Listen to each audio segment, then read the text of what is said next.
Cuando los dioses griegos caminaban entre los mortales y las leyendas tejían el destino, el oráculo de Delfos, templo dedicado al dios Apolo, se alzaba majestuosamente en las faldas del monte Parnaso. Los mitos se entretejen con los orígenes de este santuario. Se decía que Delfos, el lugar sagrado, era inicialmente habitado por la serpiente Pitón, una bestia colosal y mortal. El dios Apolo, en un acto de ira y venganza, dio caza a la serpiente y la derrotó con su arco y flechas. En la lucha, Apolo lanzó su última flecha desde la ladera del monte Parnaso, donde la serpiente cayó. Este acto simbolizó la purificación del lugar y estableció Delfos como el sitio predilecto de Apolo. Apolo fundó el oráculo, estableciendo un vínculo entre el mundo divino y el terrenal. Se erigió un templo magnífico y se colocó una piedra llamada Ónfalos, considerada el ombligo del mundo, en el centro del recinto sagrado. Siglos después, cuando la amenaza de Jerjes oscureció el horizonte, Temístocles, en busca de orientación divina, ascendió los escalones del templo. Inspirado por la leyenda de la lucha de Apolo con la serpiente, formuló su pregunta ante la Pitia, la sacerdotisa inspirada por el dios. En el santuario, Temístocles recibió la respuesta enigmática: una muralla de madera salvará a Atenas. Con la sabiduría de los dioses entrelazada en sus palabras, Temístocles interpretó la visión, transformando la madera en barcos y preparando a Atenas para la inminente batalla contra los persas. Así, el oráculo de Delfos, con sus raíces mitológicas profundas, guió a los mortales a través de sus profecías, entretejiendo la historia de los héroes y las leyendas con el tapiz de la realidad. En este video, exploraremos la épica batalla de Salamina, entre griegos y persas. Descubriremos el contexto histórico que llevó a este enfrentamiento marítimo. Conoceremos a líderes estratégicos como Temístocles, Jerjes y Artemisia, y analizaremos las tácticas navales y el desenlace de esta batalla. Prepárate para una inmersión completa en la épica batalla de Salamina y su impacto en el tapiz de la historia antigua.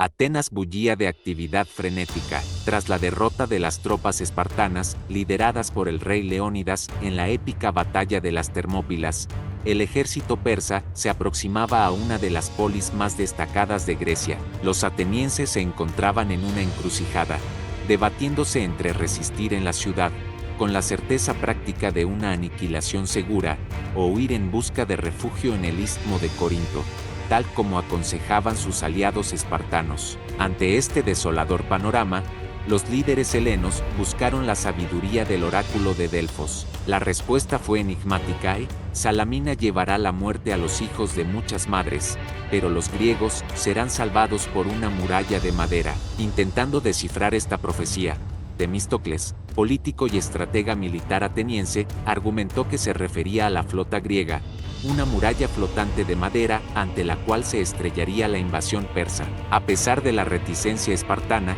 se prepararon para la batalla. Atenas evacuó a mujeres y niños, mientras los hombres capaces de pelear se unieron a las 200 naves, con la adición de las de otras ciudades griegas. Abandonar Atenas no fue una elección fácil, pero significaba dejarla vulnerable a los persas, quienes la asaltaron sin piedad, saqueando casas y templos con impunidad.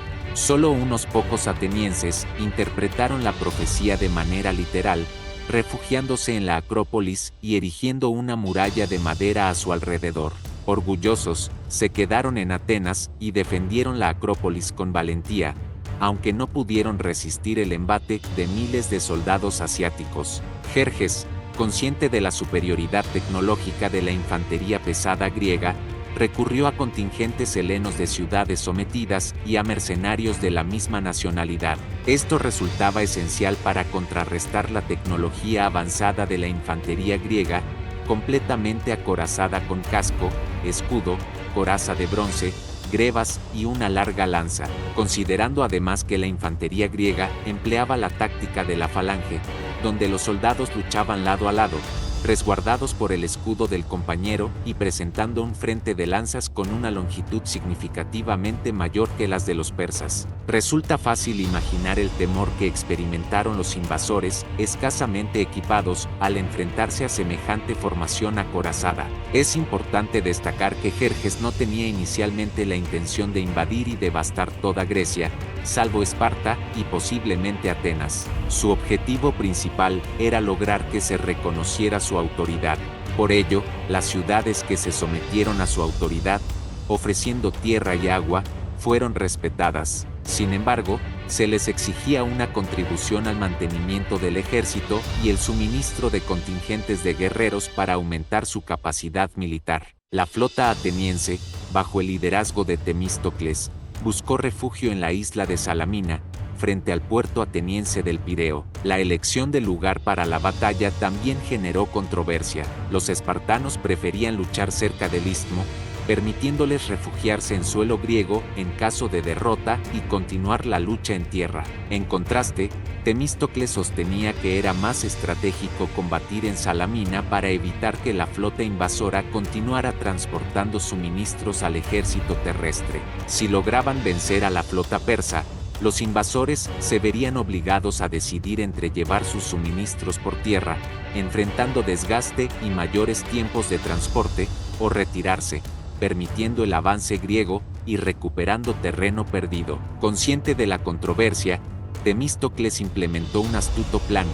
Envió a uno de sus criados, Sisinus, a las filas persas. Este desertor aparente informó falsamente al gran rey que los griegos estaban en retirada, alimentando así la propensión al combate de Jerjes, quien cayó en la trampa. El vasto imperio persa se extendía desde el Danubio hasta Egipto y desde Jonia hasta Bactriana, otorgándole a Jerjes la capacidad de movilizar una inmensa cantidad de recursos para formar una formidable fuerza de invasión.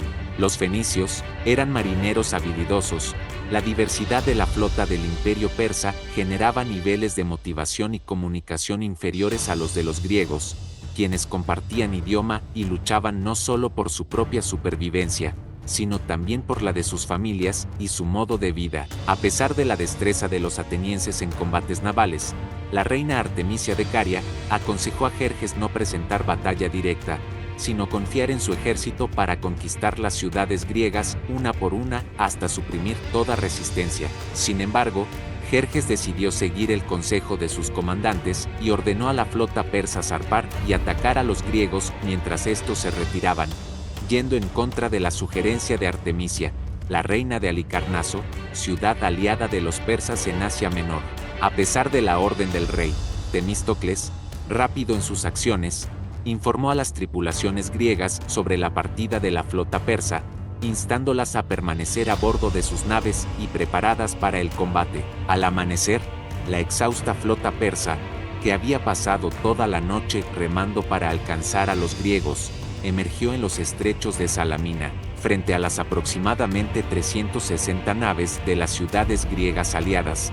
Se desplegaron casi 700 barcos de la flota persa, procedentes de diversas naciones sometidas al dominio de Jerjes. Reconociendo la superioridad de la flota fenicia, se la ubicó en el flanco derecho, más cercano a la costa, con la intención de romper la formación griega y rodear toda la flota enemiga. En respuesta, los atenienses se posicionaron frente a ellos, dejando el flanco opuesto a los espartanos, quienes buscaban realizar una maniobra similar a la de los fenicios, pero empujando las naves enemigas hacia la costa. No obstante, antes de que la batalla comenzara, Temístocles percibió que, con la disposición de las fuerzas que se estaba llevando a cabo, el choque se daría en el centro del estrecho.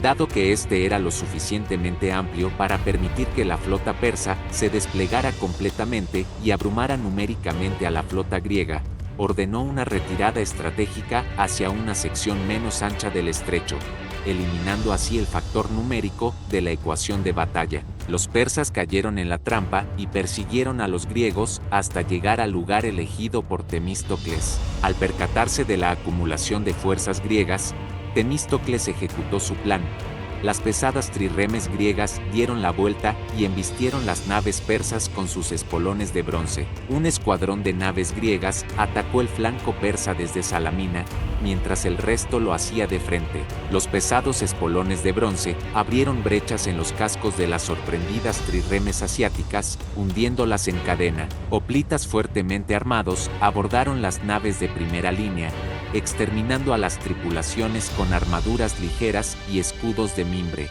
Desde una colina cercana, Jerjes observaba el avance desde su trono, esperando la victoria final sobre los griegos. La batalla naval se convirtió en un caótico enfrentamiento, con los hoplitas a bordo de los barcos griegos lanzándose sobre las tripulaciones persas en una violenta guerra de sangre y fuego que perduró hasta la muerte del almirante persa Ariamenes. En ese momento, la flota invasora intentó retirarse, pero la estrecha entrada del estrecho estaba bloqueada por sus propias naves, que trataban desesperadamente de escapar. Frente a las 40 trirremes perdidas por los griegos, alrededor de 200 naves persas se hundieron en el estrecho y muchas más fueron capturadas, dejando a Jerjes horrorizado desde su trono dorado en el monte Egaleo. Los inmortales, su guardia de élite, embarcada para reforzar la potencia de combate de la flota, sufrió bajas significativas, al igual que los marineros que lograron alcanzar la costa a nado. Ambas partes habían embarcado contingentes de infantería a bordo de los barcos, ya que el combate se libró mediante sucesivos abordajes en lugar de intercambio de proyectiles. Aunque los persas confiaban en debilitar la flota griega antes del abordaje mediante arqueros, el viento desfavoreció su efectividad.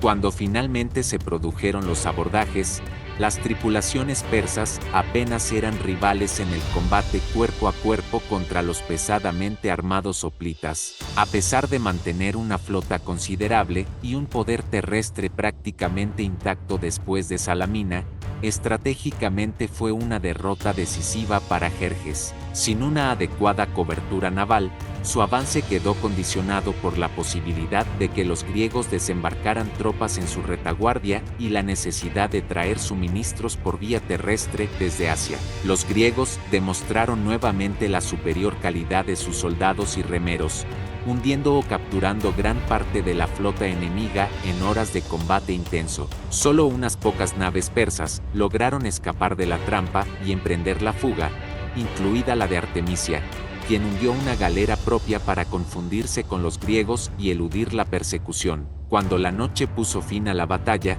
quedó claro que Jerjes había sufrido una derrota sin paliativos. No solo había perdido entre 200 y 300 naves, sino que muchos de sus soldados se ahogaron durante el combate al hundirse con sus trirremes. El gran rey quedó completamente desmoralizado por el desastre y huyó hacia Persia, abandonando el mando a Mardonio. Este último sería finalmente expulsado de Grecia algunos años después, tras perder la batalla de Platea y los restos del ejército persa. Como había predicho el oráculo de Apolo, las murallas de madera resultaron ser la salvación de Grecia, impidiendo la dominación extranjera. Si este recorrido por la fascinante historia de la batalla de Salamina te ha dejado intrigado o te ha brindado nuevas perspectivas, te invito a dejar tus comentarios y compartir tus reflexiones. No olvides darle like, suscribirte para más contenidos y activar la campana de notificaciones. Gracias por acompañarnos en este viaje a través de las complejidades de la antigua Grecia.